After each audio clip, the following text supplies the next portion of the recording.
Okay.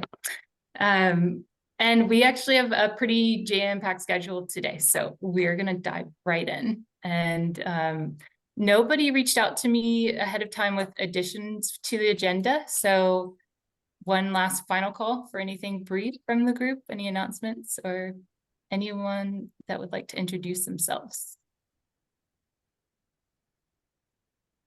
Okay, great. Well, so I think our only announcements today are that we received funding from the Undersecretary for Science and Research to support a new initiative for forming a biodiversity observation. Hi, Ellen. The woman herself is here. um, so Ellen, feel free to chime in if you have anything to add here. No, I'm just really excited about this, and I'm just here to get my happy science moment of Zen this morning. So I'll be in the background Awesome. listening. It's great to have you. Thank you for joining. Yeah, so we received funding for to develop a new biodiversity observation network focused on animal movement.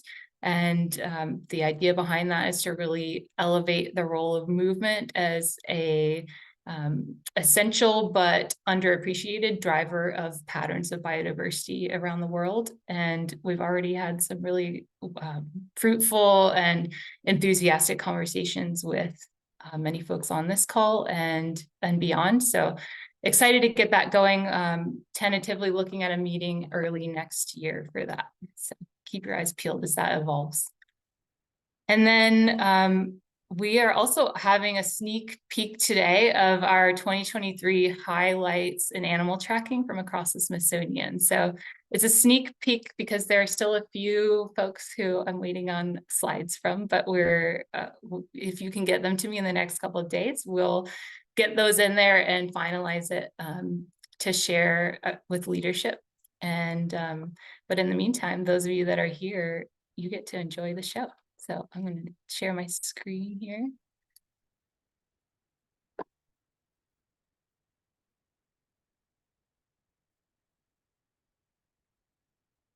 Too many windows open. Here we go.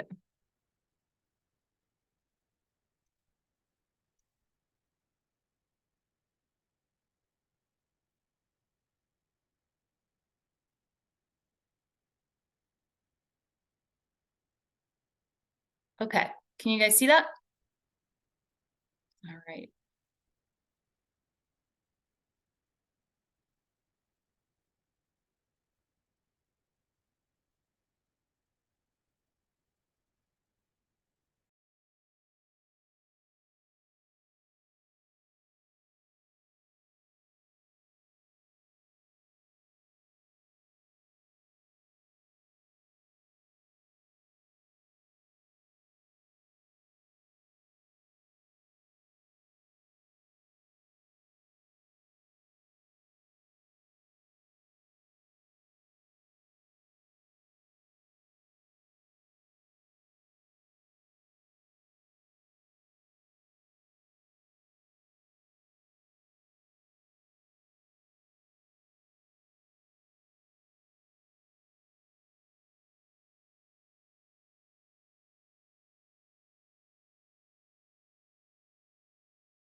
All right, everyone.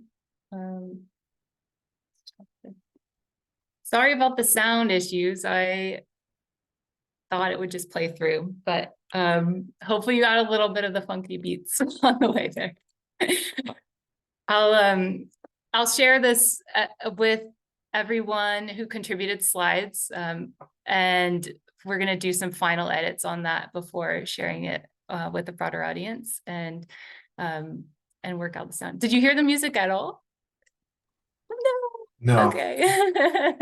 Okay, sorry. Well, we'll work on that. But thank you to everyone. I had so much fun putting it together. Honestly, every year I do this, I am just like amazed, genuinely amazed at how much this group accomplishes, and just the opportunity to work with such wonderful, smart people. So thank you. And if you haven't submitted anything, there's still a couple days left. So send me your slides. All right. Anything before we dive into our speakers? Lacey, that was really awesome. Really cool to see all the work that's being done and kind of showcased in that way. I thought it was really interesting to also see the satellite project tracking animals. From a terrestrial perspective, there's been a lot of effort recently to attempt to explore the use of satellites for tracking whales. So it's nice to see, comparative efforts on that front. There's obviously a lot of things that kind of need to be worked out, especially like the expense of, tasking the satellites and such, and the availability of, tasking those satellites in certain areas and trying to prioritize the areas and, the species that we're looking for and such. But really nice to see that those efforts are also perspective as well. But awesome, really nice to see that showcase of animal tracking across Smithsonian. Thanks so much, Sarah. Yeah, we need to reconnect over satellites and whales soon. Okay. With that, so I would like to welcome Dr. Andrea Kölzsch and Dr. Scharf from the Max Planck Institute of Animal Behavior. They're going to talk to us about MoveApps, which I think most people, if not all on this call, at least have heard of. But after our data visualization inspiration for the holidays meeting in December, everyone was like, where's MoveApps? So we had a follow-up call with Andrea and Anne and Ashley to talk about how, really there was enough here to dedicate really multiple meetings to. So we may do that still moving forward, but we at least wanted to dedicate this meeting to learning about this new tool that they have developed to help scientists collaborate with practitioners in the field and help practitioners conduct movement analyses. So with that, Andrea and Anne, I'll let you guys take it away. Thanks, Lacey. I'll share my screen. Yes, go for it. Do you see it? Yes. Good. Okay, so MoveApps. We wanted to give you kind of a short tutorial for people using MoveApps, but also for people contributing to MoveApps. And we've done this before, including a live demo. If there's time at the end, or if somebody has questions, we can do that afterwards. But we thought for the sake of time, we'll just go for slides and give you like a kind of compact overview. So moveapps.org is the website that's working, and we have published a paper on it with details, but it's already a little bit old. And MoveApps has come the idea of it came from the consideration that we are in a golden age of data. So getting data from tagged animals is not really anymore a bottleneck, but the bottleneck really is to get knowledge from this data. So decision makers, they don't need data, but they need advice for solving global change crises, that there's biodiversity loss crisis and other things. So we have an unprecedented rate and intensity of data collection, but as I said, knowledge generation from that is rather limited because we are limited in people and time on the science world. So one solution that kind of our lab has come up with is to provide a platform to empower the community, not only scientists, but also volunteers and from other disciplines, people to work together. So it's a platform for community empowerment so that people that know programming, they can develop sophisticated analysis apps by the community, for the community. So MoveApps is set up in a way that app developers can be anybody that wants to, goes to GitHub, makes an account, and can use our templates, and then develop code locally with these templates, submit a small app, like for example, this morning report app, or there's a MoveBank app which we've made, and there's many others, smaller ones, that app users, anybody that's registered to MoveApps, can then stitch together and analyze their data with. And get, for example, a UI output like this here, where storks migrating to Africa are shown. We have recently added a MoveApps forum, where we hope that these two communities, data owners and app developers, can also independently of us communicate and find out what is the needs of others, because we have realized that also people that program, sometimes they don't know of all the little details that are required by people that do have the data. MoveApps has been developed as an inclusive tool. It's free and easy to use. All the apps that are submitted to MoveApps must be open source on GitHub. It's sustainable in the way that it's running serverless on a cloud at our Max Planck server, and we are soon planning to also make it a distributed cloud system so that can also be run on, for example, Amazon Web Services. And third, it's a reproducible tool, or a tool that helps to make science reproducible. Each app is run in a Docker container, so it's a small independent instance where code is running. So it's independent of any errors that are happening in the other apps. Also, workflows that are made out of apps can be published in the MoveBank data repository, so that the code that is used to analyze the data is getting truly reproducible. So we are closing the circle of having open source data, open source papers, and now also having open source reproducible code or analysis tool in a way that people can use without having to actually understand the code. One feature that we always like to highlight is the near real-time option, where people in MoveApps can run these workflows in an automated manner, and that MoveBank can also be integrated with other systems like MoveBank, which it is already integrated with, and there are other systems, and I will get into a little bit more detail later. One example that we kind of like to highlight usually is mortality analysis, where the white storks that our institute is tagging since many, many years, and that very often die of various fates, can automatically be kind of evaluated with MoveApps, and can also be evaluated automatically, so that people then get an email with an alert message if any of the individuals show something like here, where the acceleration is suddenly stopping because the bird has died.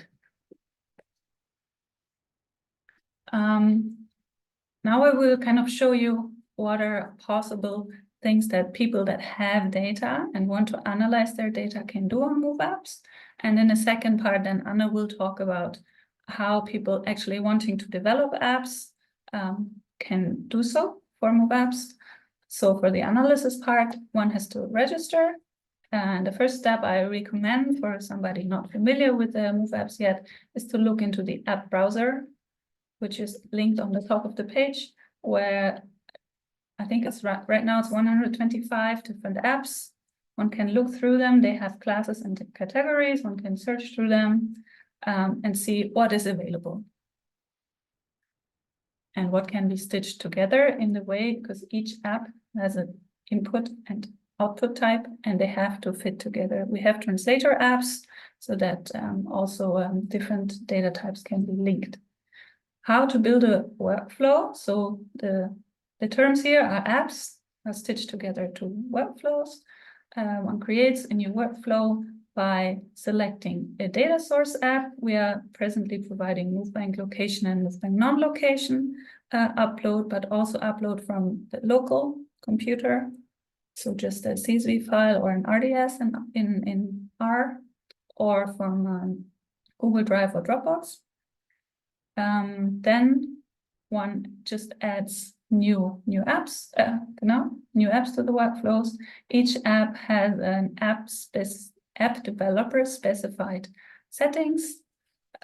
So for the remove outliers example, it's for example the speed that people think is not realistic anymore. So any points that where the speed is exceeded must be excluded. Then each app has some logs where you actually get all the feedback that you would get if you're running things on R. So if you as an app developer want to feedback to the user, oh, this is happening, your data is having a problem here or there is the place where people can look at that. It's always a good spot also for troubleshooting. And there's for each app an app details page. And interestingly or notably, we have recently also gone transitioning from old SPR packages like Move to Move2, which is based on the SF package for those familiar with R. And old apps are now deprecated. It looks like this. And in the app details, there's a big yellow message here. These apps are still running, but they are not maintained anymore. Then there's also Shiny apps, where after they've run, one can open the UI and then interact with them.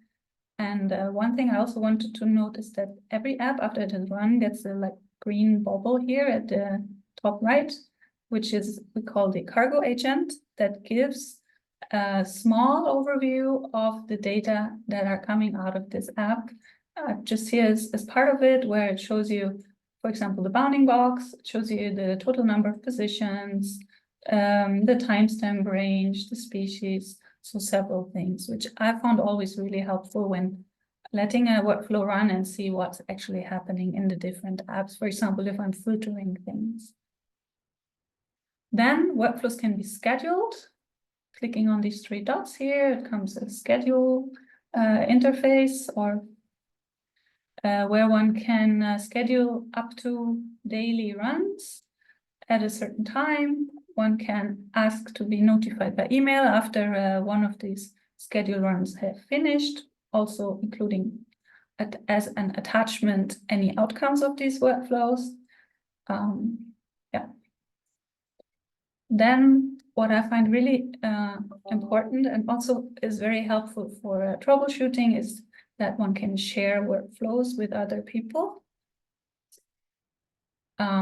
So in the workflow overview, you go to share and you have to describe what the workflow is doing and then search other users. You have to know their nickname, and we add always a message that does not need to be there, free text, and automatically there will be a data source message attached, because all the apps, excluding the first one, are also sharing their settings, which is interesting. So the receiver sees what were the settings of the person sharing with them, but the data source message settings are not shared because it's data from MoveBank very often, and it's data that's private. So we cannot share the data. It's just simply not allowed.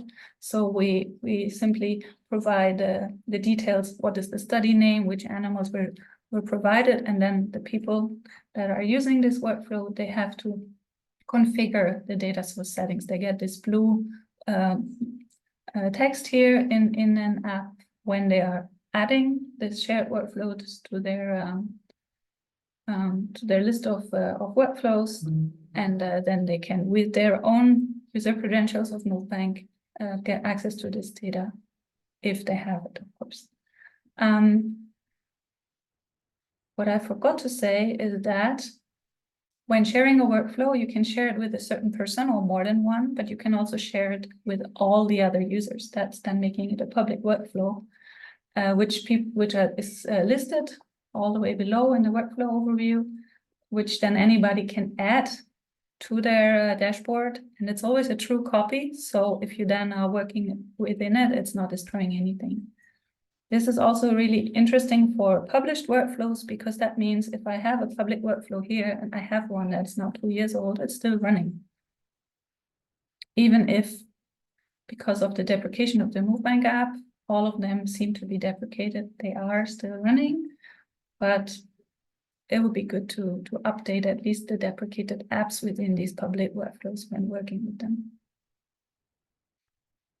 As I already said, workflows can be published or archived with a DOI in the MoveBank data repository, where one can then, within MoveApps, specify the authors, some funding, references, also the licenses one has to choose, some keywords, and which is then directly sent to the library at Constance University, which is actually hosting this data repository, and one can then get a DOI reserved by them to put in a paper where this workflow has been used, which I think is a really nice addition to the flow of science. Recently, we have finished and updated our API, so it is possible for apps that provide files, that these files can be integrated into their websites. So you get an API link, which is a stable link for each of these. We call them artifacts. It's simply a file that can then be integrated into your web page. You need a username and a password that is always created for each workflow separately where you are requesting this. And then there's some new documentation that helps you to also integrate these files into your website. And with that, I hand over to Anne. So now we'll have a look at the other side of things. So how would one develop an app? So currently the programming language that are available are R, R Shiny, and Python, but in the future we might add other open source languages. Each app needs an input type and an output type. And these define the connectivity of the workflow, because the output of one app will be the input of the next. And there are several types that are currently available, but if you're developing an app that needs a new input or a new output type that is not currently available on the platform, you can always request it and we will add it to the system. Additionally to this, there's the possibility to allow the users to upload extra files that we call auxiliary files. So for example, the user can add a raster file with the land cover information, or a shapefile with roads, or whatever would be needed for the analysis. And then the app developer can also provide unrestricted amount of results in any kind of format. So it can be shapefiles or PNGs or PDFs or whatever, HTMLs, whatever you esteem necessary. And for and these additional results we call artifacts. And for the auxiliary files and the artifacts, we have no restrictions of the type of files or of the number of files. And finally, all code needs to be publicly available on GitHub. So what are the steps to actually create an app? So we provide templates to make life easier. And these templates contain all files that are needed. They contain a lot of files because we also provide the feature that one can locally test a file by emulating MoveApps with using these templates. And additionally, these templates are, so if you use a template to create your app will always be synced with the new features that we have added to MoveApps. So you can make sure that your app that is running locally will also run on MoveApps. Here, there is a overview of all the files for one of these templates, and also describe for what each file is needed. So when you're developing an app, what you need to do, you need to edit those that are in red to provide actually the function that you're writing. So you need to provide the function, you need to provide a thorough description of what your function is actually doing to enable the user to know for what the function is meant and how the settings should be set. And then you need some app specifications that is, for example, like who wrote the app and which libraries it needs and so on. And then also a test, functions that test the app to make sure that it's always running. So once you've written that, you can use the SDK file to test your app locally to emulating MoveApps. And once everything runs smoothly, you upload all changes to your GitHub repository. And then you also, very important, you need to do a release. Once you have done it, you can go to MoveApps, to your app's overview, you initiate an app, then you add the version that you have created in the release in GitHub, and finally you save and submit it.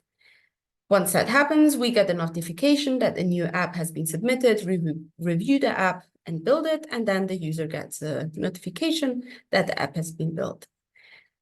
The app developer will get a trial version that is only available for the developer to test it on the system and make sure it behaves as intended.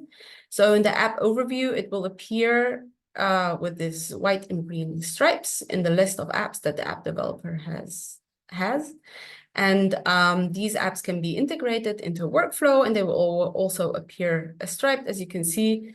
When I was building this to do the screenshot, I realized that one of my trial apps actually is producing an error. Anyway, I'll have to fix this. So in this case, what I would do is I would retract. So once if you're happy, you can approve the app, but if you're unhappy, like in this case, because it's producing an error, you would what is it? Retract. Sorry, we would retract the app, and then you go back to your R code or Python code, you fix it, and you start the process from the beginning. And then finally, sometimes apps are just not, you can't fix them anymore because libraries have changed, like in the case that now we have updated the Move package to the Move2 package. So it doesn't make all too much sense to actually update an app that is based on Move. What you would do is you would create the app new with the new package. So in this case, for example, with the Move2 package, and deprecate the old one. So you go into the details of your app, and here you have the button, deprecate app. And then a window appears where you can put the message in why you have deprecated the app. And if there is a substitute app, you can name it here. But sometimes, of course, you might only deprecate an app because it's just not working anymore and you don't want to fix it for whatever reason. It's okay, and there's no substitute. Well, that then is that way. And in your list of apps, the deprecated apps will appear grayed out and yeah. Striped through. Thank you. And now you might think like, well, you know, I have my R code running or my Python code running. Why would I go through the trouble to adjusting it into an app and putting it into MoveApps? So one good reason is to make science reproducible. So you can alongside with the paper, you can publish your workflow, as Andrea told you, with a DOI. And this means that if somebody goes back in 10 years, 20 years, whenever, they can actually truly reproduce the code that you used to do the analysis for this paper.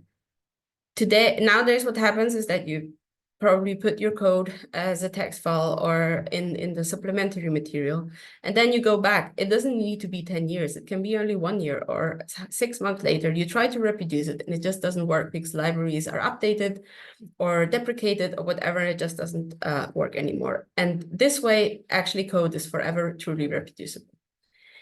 Also, if you have tags that so also one really nice thing is that you can do the real-time analysis, which is, for example, really useful if you have live feeds into MovePank and you need to check regularly on your tags. Instead of doing it manually, you can actually have it just automatically running on MoveApps, get an email if something weird is happening. So this is more efficient. And then finally, one other thing is that given that the computational power is not on your device, but on a server, you can run workflows on your phone and you can use this to do analysis when you're, for example, in the field and don't have your powerful computer with you. So how can you start to maybe develop an app? So maybe you have bits of code or library or functions of libraries that you often see yourself using that are really useful. So if they're useful for you, probably they're useful for many other people, and it's easy to transform them into an app. But of course, you can also use more complex pieces of analysis that produce a conclusive result and submit them as an app. The MoveApps has been online now for 3 years. And since then, we have now over 1,000 users. We already have over 20 volunteers that are developing apps for the platform. There are 125 apps currently that everybody can use, 30 for public workflows, and already 6 workflows that have been published alongside with the paper and have a DOI. And furthermore, as Andrea already said,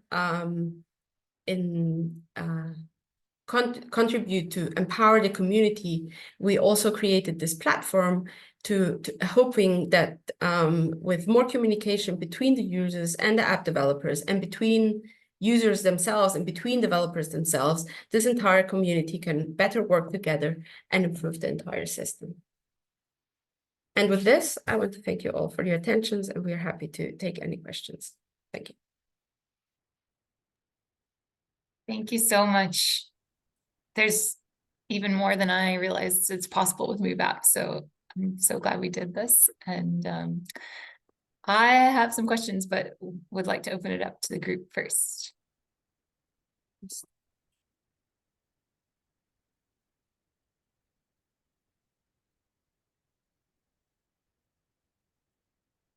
No questions off the bat? Okay, well, so I think in our world, you know, this group is probably more in the developer side of the equation than the users. And I'm actually having a separate chat right now with Brett Jesmer at Virginia Tech about how we might be able to use this for the managers and the Fish and Game Agency here in Virginia. And similarly, our partners, and Jaren and I have projects in Kenya, where we are often asked to complete movement analyses or edit movement analyses for people who could be doing it more on their own with this. And I think this tool is really helpful for bridging that gap. So I think the first analysis we often get asked is like home range and maybe an RSF. So I'm sure those are already apps out there. And so is that something that anybody with their data in MoveBank could go and use the app that's already made, or would we likely need to tweak things or make our own for different groups? Yeah, okay. And you might have heard of the Y2Y project, where also Ashley is majorly involved, where for the Yukon to Yellowstone National Park system, apps have been developed, including RSF apps, and not in that respect, but we also do have some home range things. And anybody that has data on MoveBank or not even on MoveBank can use these apps.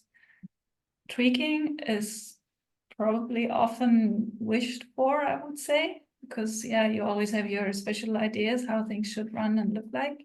But because the apps are on GitHub, it's always an option to go there and adapt things, get in contact with the app developer, improve it, maybe make a pull request, and then it will be extended, and everybody will kind of benefit from that. And yeah, I'm happy if you will start using this. I mean, I think it will be a good exchange as well. I mean, maybe one idea is to get people started that is to yourself create a workflow. Because, for example, for the entire space use home range thing, there are many different apps. So maybe somebody who is not familiar with all the different ways one could calculate them, or what the different outputs could mean, or which are appropriate for data, is a bit, maybe at the beginning, a bit overwhelmed. So maybe as an example, you could do a workflow, share it with them, and then say, so this is a starting point, go and play around with it if you want to have more options or something. Yeah. Yeah, what are some examples of end users that you guys are already working with? I mean, one group, Jared knows them very well, are the vulture people from NC, North Carolina Zoo. And there it was really helpful to have this ability to share workflows. So I developed with them together a workflow to cluster vulture locations. And we're presently updating it to move to, and sending back and forth workflows that have one or the other problem or not, and are getting there. So that's actually really, really a very good collaboration, because it's both sided, right? So it's really a win-win situation. What else is there? I mean, we had the windmill, well, Oh, yeah. the windmills. There was one project where wind farm, what is it? Wind electricity company approached us, said, can you make some apps for us? We want to analyze some data from MoveApps to see how it's onshore birds of prey, how far away from the nest we can build some wind towers or wind turbines. And that was okay. That was also a nice collaboration in a way that was really applied. And they did give us some money to kind of bring it a bit higher in our priority list, because we have quite a lot of requests for things to adapt and include. Sure. Jared, go ahead. Yeah, very just quick question. I'm just wondering if you're teaching MoveApps at AnaMove, or are there other opportunities for people actually to get really their hands wet and really start applying? If it's about the user perspective, Ashley is giving quite a lot of workshops on your side of the ocean at various conferences. Here, AniMove is approaching. Yeah, I mean, in AniMove, we'll just probably give a introduction to make people aware of the platform and how, and maybe give more details, like on the developer side, how they could convert their code into an app. But we won't have a dedicated lecture on walking people through that. It just doesn't fit in. And honestly, I would also say it's really easiest if people are just doing it. Yeah.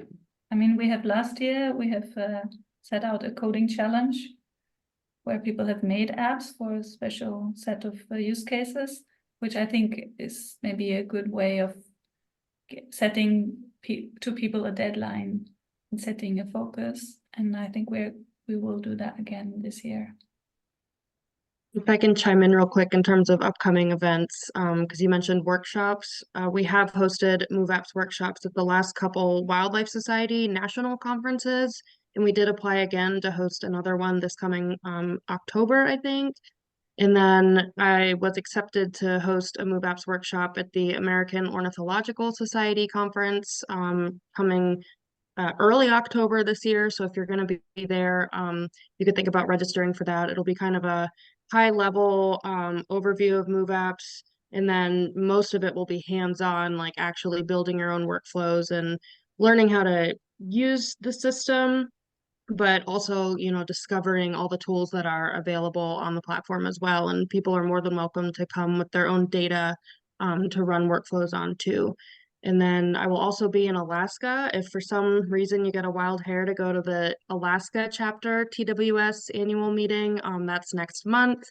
And they have invited me to give a MoveApps workshop there as well. So there's definitely some upcoming opportunities. So yeah, just look out for those. Have you seen it taken up by any US agencies yeah, to any real degree? Yeah, so a couple years ago, almost 3 years ago now, when MoveApps was first launched in beta, that was a big role of mine, was to reach out to our state and federal agencies here in the US. And I haven't followed up with some of these groups in super detail, but we have had agency biologists attend our workshops, and we have some kind of emails on the side. So I do think some folks are starting to use the platform, but a lot of the first step is often like they don't have their data on MoveBank yet. And so the initial step is to like get all their agency data organized and then get that imported to start using MoveBank, because that's just the easiest way to start using MoveApps is all your data are in one place. It's harmonized to MoveBank's vocabulary.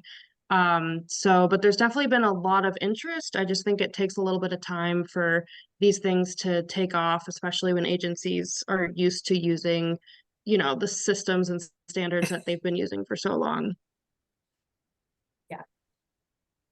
But there are some groups, there's a couple agencies off the top of my head. I know Wyoming and some other ones that are actually like required to store their data on MoveBank. And so they're kind of already ahead of the curve because their data are on MoveBank, and now they're starting to utilize some of these tools, especially for those the benefits of the near real-time analyses using any live feeds they may have set up. Thank you. Allie, go ahead. Hi, I'm curious. I'm up on the website and I see an app browser. I'm wondering if you have a workflow browser where I could find that. So you mentioned there were some workflows that were publicly available. Is there like a main landing page where we could see those existing workflows so that we can maybe try some out that are already existing? Yes, I try to show that. I don't know. Okay. So if you're on the landing page, yeah, there you see a little bit of things, but that's more to be colorful and nice to get people excited. But if you go to your dashboard, Yeah, just one note. You have to make a user account to access any of these. Gotcha. Yeah. Okay, that makes sense. And then similarly, I was curious, in the app browser, I can see. Okay, awesome. That's great. So you have to log in to see that. Okay. And then the other question, in the app browser, I can see currently up-to-date apps.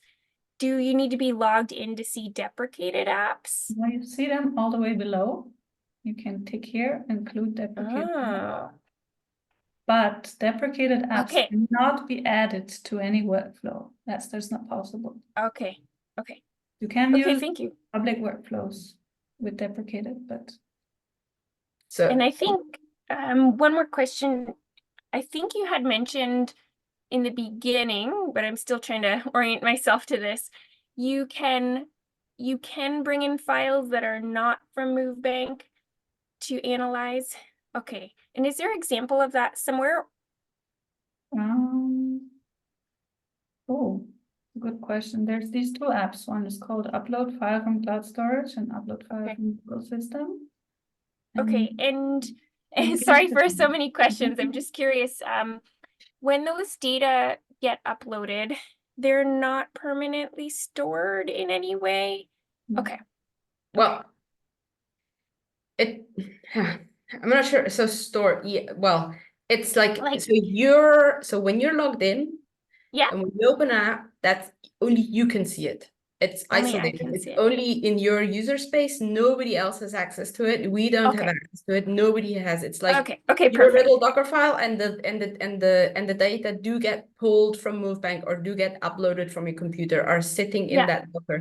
But you're the only person that has access to it. If you Yeah. share a workflow that includes a file, that includes the app that has loaded the data from your computer into MoveApps, you won't share the data. You will only Okay. share the information that you have used this file. Yeah. And these were the column names that are defining timestamps and position, and that's Yeah. it. Nothing else. Okay. Okay, perfect. Thank you so much. I really appreciate that.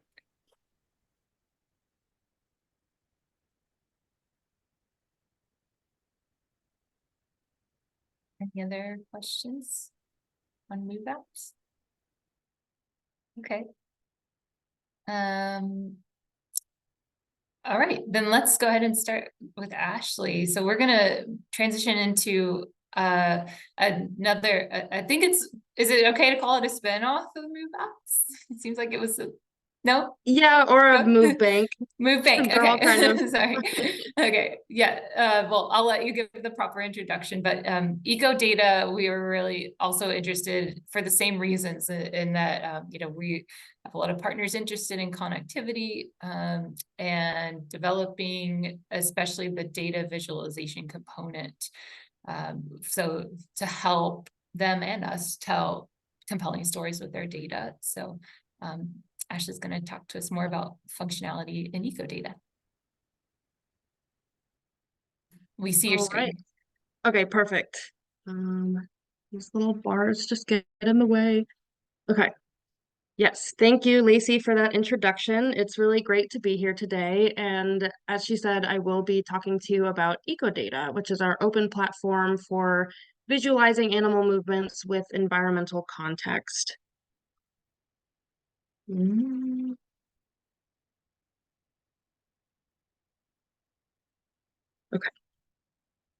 Apparently we're lagging a little bit.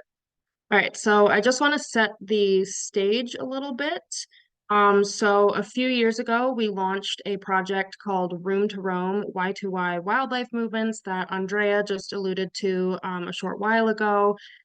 This project is funded by the NASA Ecological Forecasting Program, and the goal of this project is to work with biologists or partners from the Yukon to Yellowstone region to better understand their data management and analysis needs, and also work with them to build analysis tools that are going to help them achieve their conservation and management goals. And it became very clear, there's a serious lag.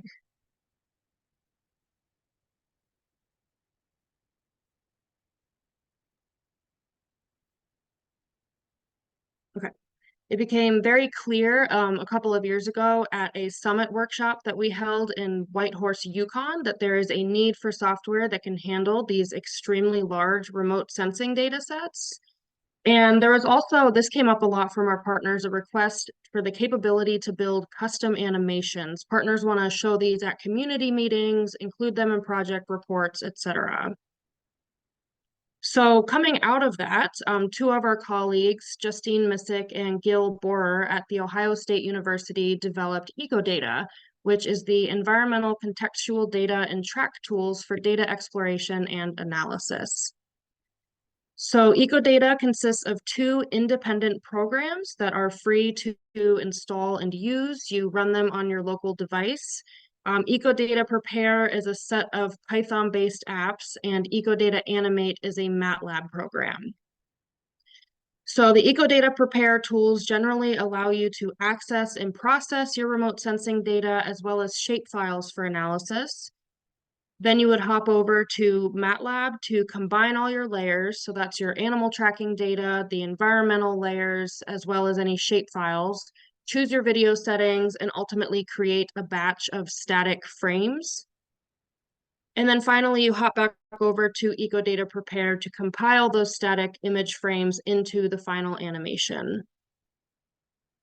So we have developed kind of a general workflow that walks you through this entire process. This is on the MoveBank website. And just in general for this entire presentation, I try to provide links at the bottom of the slides that take you to the relevant section on the website or the section in the user manual where we have a lot of detailed instructions and explanation of settings. So I will try to share these slides after the fact so you can go back through this and reference those various links. So for this presentation, I figure we'll kind of walk through this workflow at a high level, and then at the end, I will touch on some of the ways our partners are actually using these tools. So the first step is going to be to do the initial evaluation of your tracking data using MoveBank and MoveApps to choose which data that you want to animate. And so the first step there would be to import and organize your data on MoveBank. Then it will be harmonized to MoveBank's data model and standardized vocabulary. And then this step is optional, but you can further evaluate your data using MoveApps. This is an example of a workflow. We've actually made this workflow public, so you can search for it. Some of these apps might be deprecated. I think this looks like the updated version of the workflow. But this way you can kind of evaluate the temporal and geographic extent of your data, filter the data as necessary, and then even create a sample track animation using the last app here in the workflow before you dive into the ECODATA programs and all the steps that are involved with making a fancy animation. So the next step is to make a GeoJSON file for the tracking data area using the ECODATA Prepare Tracks Explorer. And then using that GeoJSON output, you are going to request environmental data from NASA Appears. So when you first launch the ECODATA Prepare console, program, this is what the console looks like. It consists of 4 apps. They are listed here in alphabetical order, not the order in which you would use them. But the first app we're going to be working in is the Tracks Explorer app. And this tool allows you to further visualize your movement data, select a spatial frame around your tracking data points, and prepare that GeoJSON file that I mentioned. So when you launch this app, this is what that initial interface is going to look like. So the first step here is to load in the CSV file of your tracking data, and then set where you want the output GeoJSON file to be stored. So once your data are loaded in, this is an example of what the interface is going to look like. So on the left there, you have a couple settings. You can set the boundary shape. Your options are either rectangular or a convex hull. You can set a buffer. You have various background map options, and then you can either view individual tracking data points, or if you data shade the tracks, you can view the point density. And then, like I said, just make sure you set the output file directory for that GeoJSON file for the next step. So now, if you don't already have your own raster data, we are going to move over to the NASA Appears platform. Appears, if you haven't used it before, stands for Application for Extracting and Exploring Analysis-Ready Samples. And before I forget, I do want to note here that you can also request weather data from ECMWF. So Appears is free to use, but you will need an Earth data account in order to request data. And when you're actually ready to request a data sample, this is what that interface is going to look like. So this is where you upload that GeoJSON file from the previous step. The map there will kind of update to show the area for which data is going to be obtained based on the file that you've uploaded. You can set your temporal range and then select the products that you're interested in. And you can either search by product name or a product description, such as NDVI or snow cover. And just make sure in the output options that you select a netcdf4 file, or it should be .nc in geographic projection, because that is what you're going to use for the next step. And so once you've submitted that, your request is added to a queue, and you'll receive an email when the data are ready to download. In my experience, I usually get that email within a few hours. It just depends on the size of your request and how many people are ahead of you. But like I said, when you go to access those files, make sure you're downloading the .nc files. And you also have the option of downloading any supplementary materials as well. For example, the README that comes with the product. All right, so now that we have our environmental data, we want to start processing that using the ECODATA Prepare Gridded Data Explorer. So we're back in the ECODATA Prepare console, this time using the Gridded Data Explorer app, and this tool has a lot of functionality.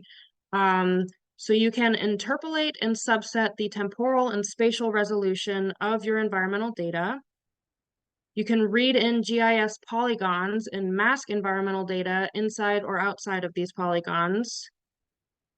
Calculate data summaries by time and area. And then save your processed environmental data for further use. So when we open this app, the first step is to load in that .nc file, the netcdf, and the program is going to automatically read what's in that file. So lat long will be auto-populated, a time variable, and then just make sure the correct variable of interest is selected from this dropdown, in this case, NDVI. Once the data or the file is loaded in, this is what that interface is going to look like. As you can see, there are a lot of settings on the left-hand panel here. Again, if you go to the link at the bottom of this slide, that takes you to the instructions for this specific app, which will not only walk you through all the steps, but also describe what all of these settings do. So for the sake of time, I'm not going to dive into that in this presentation. There is one thing I want to point out, though, that's a pretty popular setting is you can resample the time. For example, if you want to interpolate to daily images, depending on the temporal scale of your tracking data. So the next step is to extract relevant features from large vector layers using the ECODATA Prepare subsetter. So these could be shapefiles of roads, water features, or even protected areas, to name a few. Oh, nope. And you can also use wind vector data as well.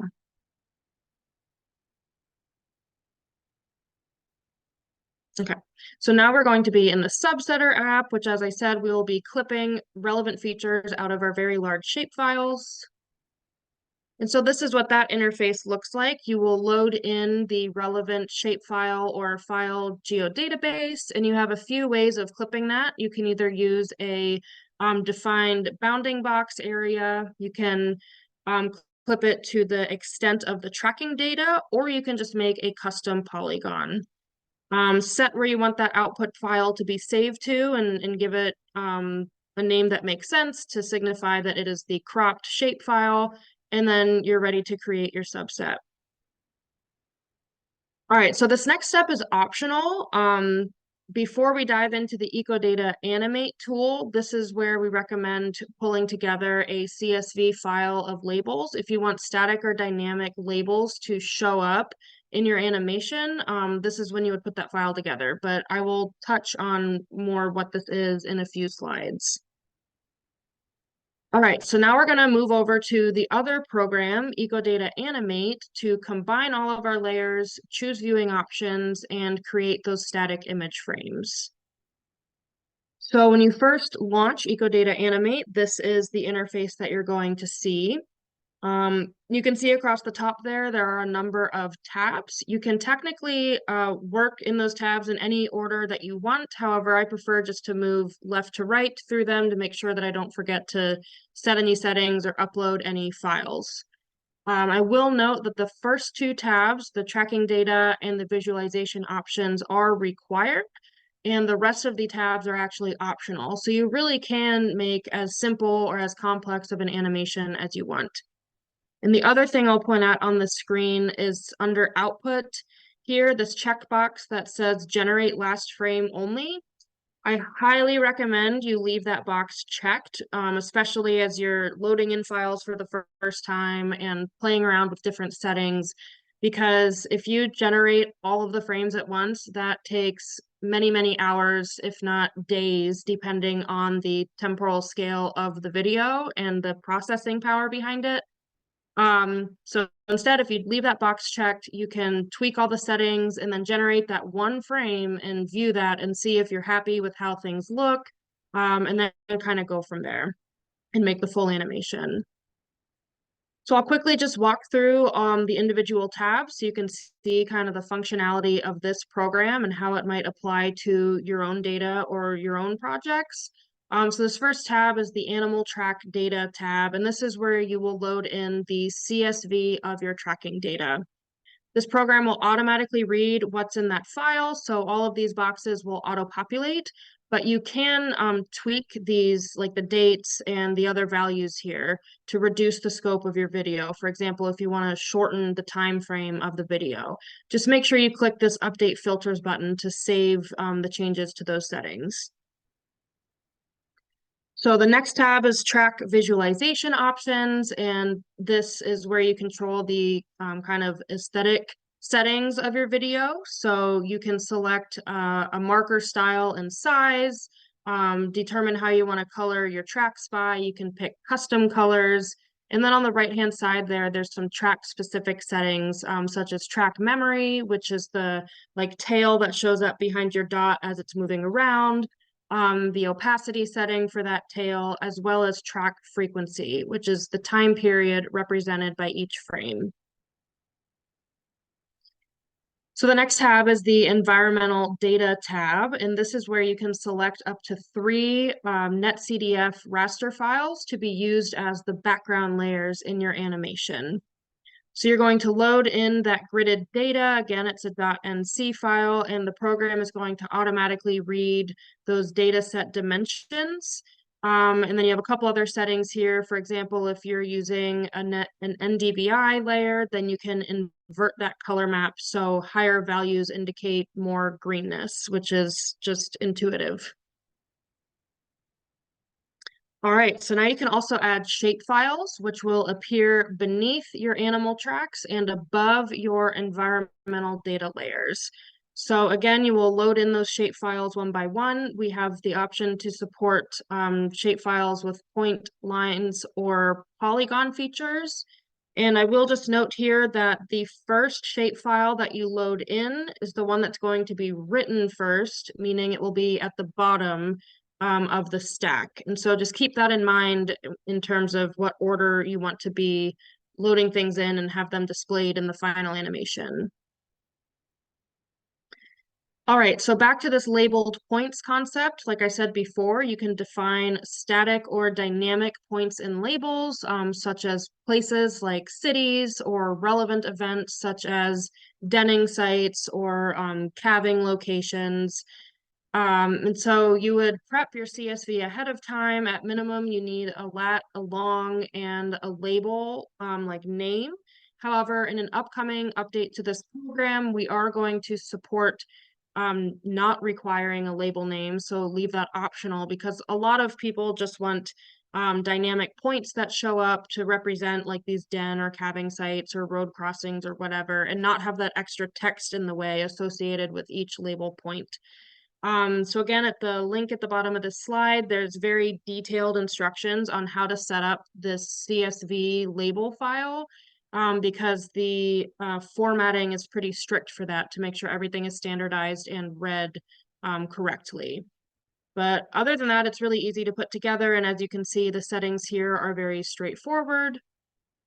And then finally, you can add elevation contours to your animation as well. You do not need to upload anything in this step. The program just has a default contours layer that it accesses. And then again, the settings are pretty straightforward.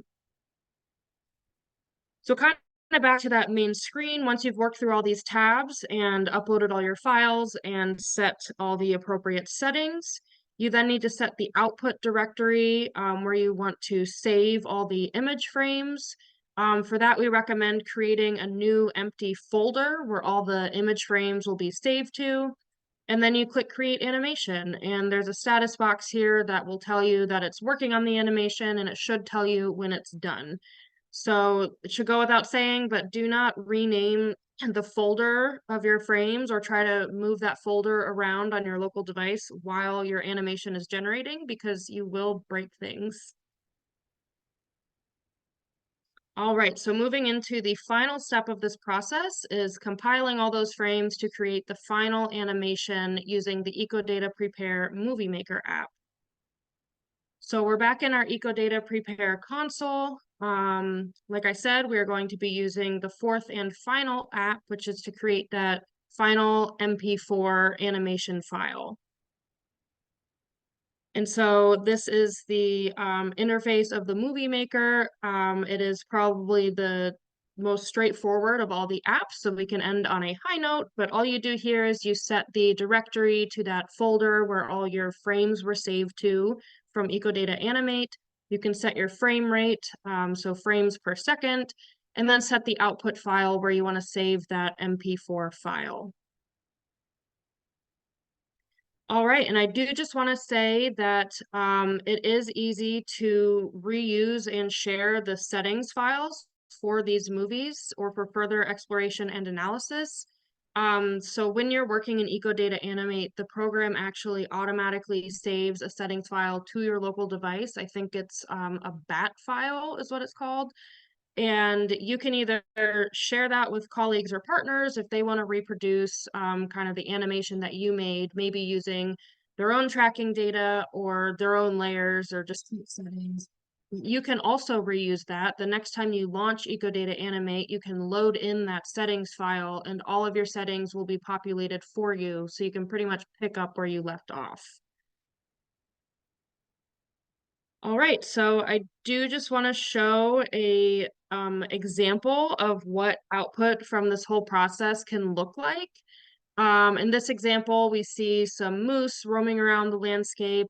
These moose GPS data are from the Peters Hebblewhite Alberta BC Moose Movebank study. We're using an NDVI layer from NASA, elevation contours from NOAA, and roads and rivers layers from Natural Earth. I did speed this up to like 2 times speed, which is why it might seem like it's going very quick, but wanted to give you something to look at. So that is just an example of what output could look like from these tools. And as promised, these are some various ways that our partners, mainly from the Y2Y region, are using these tools. And the partners, some of these partners are listed here at the bottom of this slide. But they are being used to assess the impact of roads and other barriers to movement, to detect and understand ungulate calving patterns, assess the influence of environmental variables on migration timing. So this could be NDVI, snow cover. There's even interest in looking at wildfire and how that affects migratory movements. And also, if you don't want to produce this final animation file, you can use these tools to prepare these large remote sensing files for habitat analyses. And as we alluded to earlier, we do have some RSF and step selection function tools in MoveApps. And so you can actually build workflows to run habitat analyses. And so you could prepare the remote sensing files for those analyses using some of the ECODATA Prepare apps, and then bring those into, for example, the RSF app in MoveApps to further analyze your data. So with that, I just want to acknowledge and thank all of our partners and my colleagues. I will point out on this slide, Justine Missick, and her email is there as well, from Ohio State, is the person who built all these tools. So again, I'll emphasize that ECODATA is open source, so it's all on GitHub. So if you're familiar with Python or MATLAB, you can just go on GitHub and fork that repository, and then make, recommendations there or suggestions and push those back to her, and then she would just approve, whichever ones she wants. I also suggest that if you just want to help with development or have feature requests, you can also just email Justine directly to work with her as well. And then my email is at the bottom of the slide too, if you would like to reach out to me afterwards. And that's all I've got, so I will take any questions. Thank you, Ashley. Questions from the group?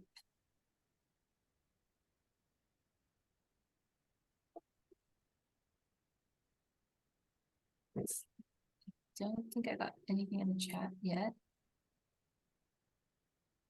So I have one question about like I think you already mentioned that would you recommend using ECODATA to prepare environmental files for MoveApps, or is there also that functionality in MoveApps?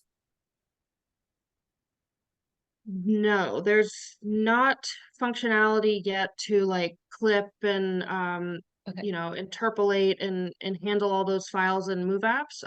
Andrea and Anna, correct me if that's wrong, but there are ways to import the files that you want to use for modeling, but you can't actually prepare the files directly in MoveApps. So I do recommend using the ECODATA tools. Some of these files are just massive, especially if you're getting like global coverage. And so it's been a very handy tool to just clip down to the area of interest, and, you know, resample, etc. Yeah, so it's in the doings. So we will have at some point a similar tool like the ENV tool on MoveBank in MoveApps, but it's not yet finished. Right, okay. And actually there is a step to actually download the layers before anything, right? There's not like a API or something as part of this. Yes. Yeah. Yeah, okay. Typically, yeah, you'd have to go, to the products or sources website and find those layers to download. Okay. Could you actually, and do you mind stopping screen share so we can Sure, see yeah. everybody? Wasn't sure if we'd have to. No, Go I'm back sure to we'll any now slides. I'm sure we'll ask to pull it back up. And I will say, you know, we're available for any future demos or even just getting together to meet about specific use cases using your own layers or data. So we're happy to kind of revisit that and hold another presentation or even an in-person workshop at some point. Yeah, we went back and forth in planning this meeting about how deep to go with these. So I think you guys did a great job striking the right level. And so that was our follow-up plan to the group. If anyone does want to do a deeper dive, I think I'll send out actually an email to follow up and identify those that might want to dig into this more, and we'll go from there. Go ahead, Jared. Ashley, this is super cool. And apologies if I missed this, but I guess I'm wondering, can you get access to the code behind the tools?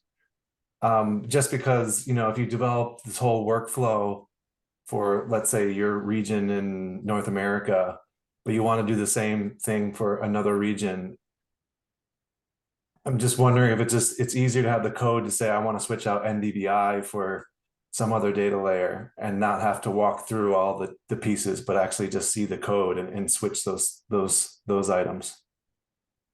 Yeah, that's a good question. I'm pretty sure you can because it's all on GitHub, but again, I didn't build these tools myself, so any super technical questions are better directed to Justine. Andrea, are you all able to answer that easily? I would also guess that it's available on GitHub, so you should check that definitely. I think Okay. Justine is very much open source.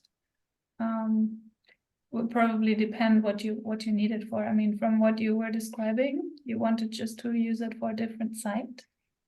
I think you can just do that with the tools themselves. Yeah, either different site or different environmental layers. Just because from our side, in many cases, we're doing like the same type of process, like if we're creating an animation, but because the regions are different, the environmental layers that we would be interested in would obviously be different. I think you would just download different regions of environmental layers from the app. What is this? NASA thingy. App Accelerator. And maybe to add to this in a few years, hopefully, So it started out that we wanted to develop something like that in MoveApps, but since we were still beta and very early, that was just not possible at the time.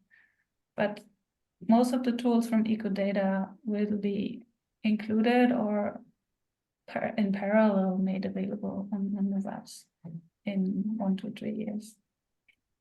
And Okay, if and then I anybody guess, is interested to contribute, that would be great. That might be yeah, fun. I guess my other question is the difference between ECODATA and MData.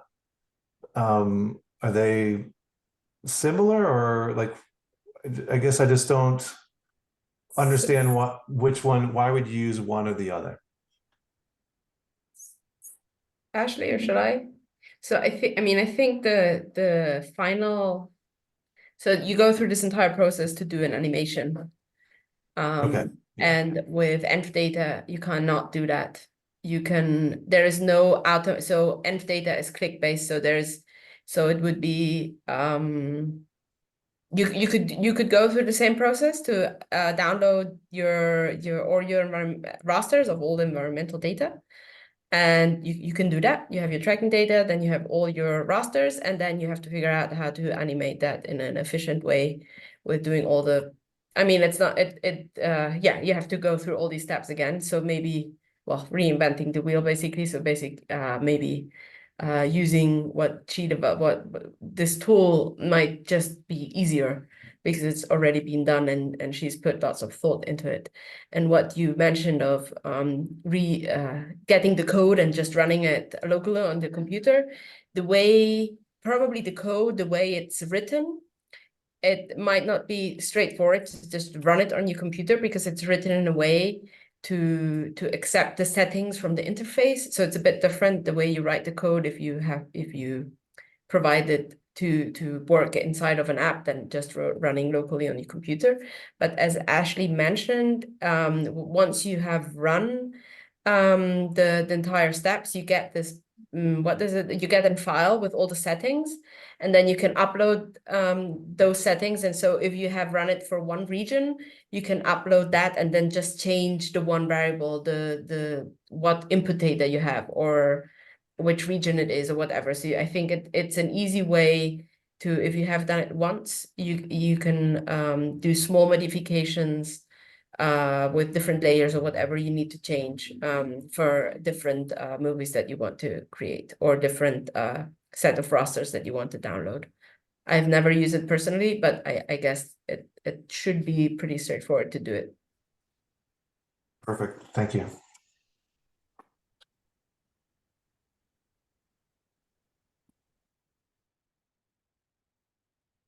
So what are kind of next steps for the evolution of these tools? Yeah, well, we have some issues open on GitHub. So my colleague Sarah Davidson has been working with Justine. She suggested some feature updates recently. So I know one is going to be allowing, it's called like a static vector layer. So essentially, like, for example, you could upload a static like topo layer and then have wind vector data visible on top of that. Currently you can't, I guess you can't upload topo, or it doesn't like show up currently on behind all the other layers. So I know that's a feature. I mentioned some stuff about the labels. So we already have a lot of ideas of how we want to improve these, make them more efficient, provide more functionality. And then like Anna and Andrea said, ultimately integrating that into MoveApps, including NVData as well. Great. So exciting. You want to have similar look out for MoveApps, I guess. And there, I think the ideas are big. We have several grants that are presently being evaluated. So, but like on the small app side of ways, so we have the possibility to load non-location data from MoveApps, like acceleration data or magnetometer data or whatever. There are hardly any apps yet. So that will be something to tackle with the help of volunteers, I hope. And then, as I already said in the presentation, right now, MoveApps is running on the Max Planck cloud. And we want to make this into a distributed system where we can really get partners from all over the world that contribute some cloud space, some server space that then can be used, and where the processes can be run, or that people that have an account on Amazon Web Services can run their analysis on that cloud. Because presently we have like a little bit of memory limitation issues. Like if it's a really complicated analysis, like the CTNM apps that are there, it just takes forever, or it crashes if it's too much data. Further, super big idea is to go away from MoveApps and go to biodiversity apps. So also allow analysis of, what is it?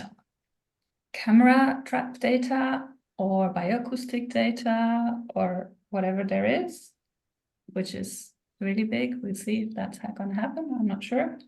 And one thing that people have been screaming for, and that ECODATA has partly solved, but I think not yet conclusively, is the integration with another platform. So the idea is to have a platform for Earth observation data, for remote sensing data, where people can also make workflows and creating some certain NDVI or greenness or whatever value you think your animals are reacting on that platform, and then exchanging that with MoveApps, so that there will be an app in MoveApps, which is maybe step selection or resource selection function that is then grabbing the environmental data from this other platform. I think once that is there, I would be really, really happy. That's like a long way to go, but maybe just to give everybody a little bit of a Yeah.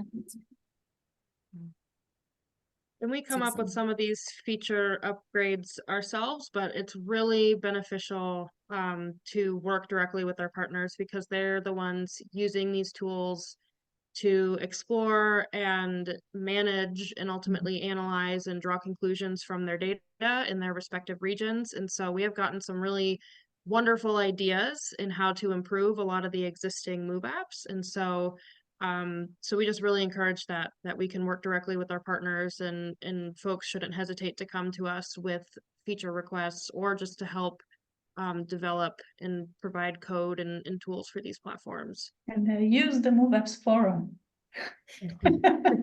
Yes, that's been a great way to draw people together as well, and include more people in conversations rather than just, these one-on-one email threads.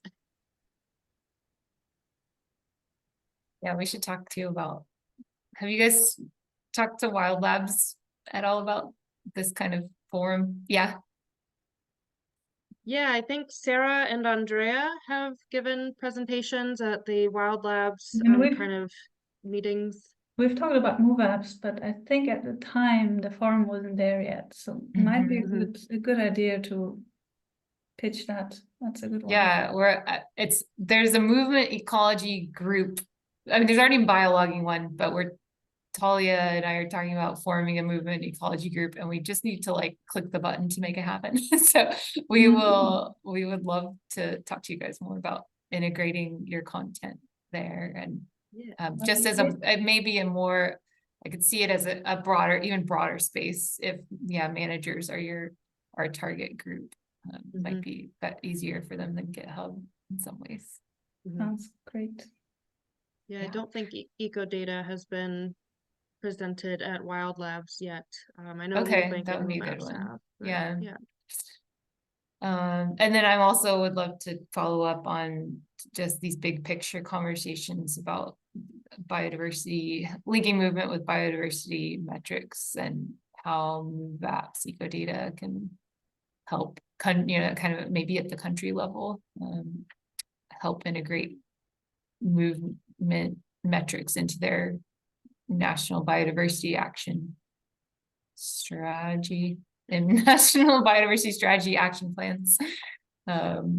That's a focus of Move On that we're just starting to learn about, and but it seems like a big need is there's just a lack of awareness, first of all, about movement data's existence in some cases. So that's the Move Bank role, and then how they would actually track it in a way that's accessible is over time. I think MoveApps and ECODATA are great tools for that.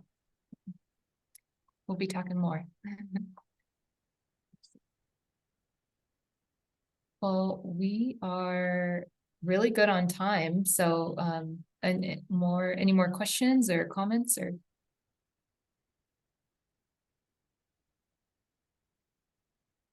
Yeah, okay. Well, this has been very enlightening, very exciting. I'm excited to watch this space as it develops. It's filling a huge need in the community, so I appreciate you guys' work to push all of this forward. And yeah,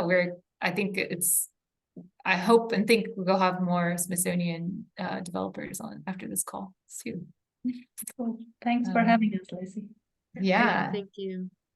And one last note, I want to drop this in the chat. I'm trying to get just more community feedback on ideas that you guys want to see covered in quarterly meetings. So our next one would be in roughly June.